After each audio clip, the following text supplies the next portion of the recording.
കൊട്ടാരക്കര മീഡിയയിലേക്ക് സ്വാഗതം. അതിസാഹസികമായി വിമാനത്തിന്റെ പിൻചക്രക്കൂടിൽ രഹസ്യമായി കയറി യാത്ര ചെയ്ത അഫ്ഗാൻ ബാലൻ സുരക്ഷിതനായി ഡൽഹിയിലെത്തിയെന്ന് റിപ്പോർട്ട്. കാബൂളിൽ നിന്നുള്ള അഫ്ഗാനിസ്ഥാന്റെ KM എയർ വിമാനത്തിൽ 13 വയസ്സുകാരൻ ഇന്ത്യയിലെത്തിയെന്ന് ഒരു ഇംഗ്ലീഷ് പത്രമാണ് റിപ്പോർട്ട് ചെയ്തത്. 94 മിനിറ്റ് യാത്ര പൂർത്തിയാക്കിയത് ഈ രംഗത്തെ വിദഗ്ധരെ പോലും അത്ഭുതപ്പെടുത്തിയെന്ന് റിപ്പോർട്ടിൽ പറയുന്നു. ഇത്തരത്തിൽ യാത്ര ചെയ്ത് സുരക്ഷിതരായെത്തിയ സംഭവങ്ങൾ വിരളമാണ്. വിമാനത്താവളത്തിൽ കയറിയ ബാലൻ ബോർഡിംഗ് സമയത്ത് വിമാനത്തിന്റെ പിൻചക്ര ഭാഗത്ത് ഒളിക്കുകയായിരുന്നു.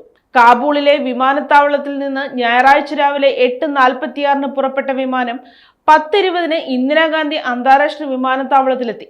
ചരക്കുകൾ കയറ്റുന്ന നിയന്ത്രിത ഭാഗത്ത് വിമാനത്താവള ജീവനക്കാരനാണ് കുട്ടിയെ കണ്ടത്.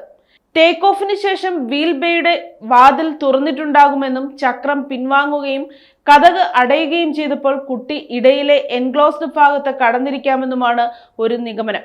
യാത്രക്കാരുടെ ക്യാബിന് സമാനമായ താപനിലയാണ് ഇവിടെ. കുട്ടിയെ തിങ്കളാഴ്ച വൈകിട്ടോടെ തിരിച്ചയച്ചതായാണ് വിവരം.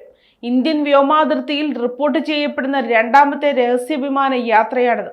1996 ഒക്ടോബർ 14 പ്രദീപ് സൈനി, വിജയ് സൈനി എന്നീ സഹോദരങ്ങൾ ബ്രിട്ടീഷ് എയർവേസ് വിമാനത്തിൽ ഡൽഹിയിൽ നിന്ന് ലണ്ടനിലേക്ക് ഈ രീതിയിൽ യാത്ര ചെയ്തു.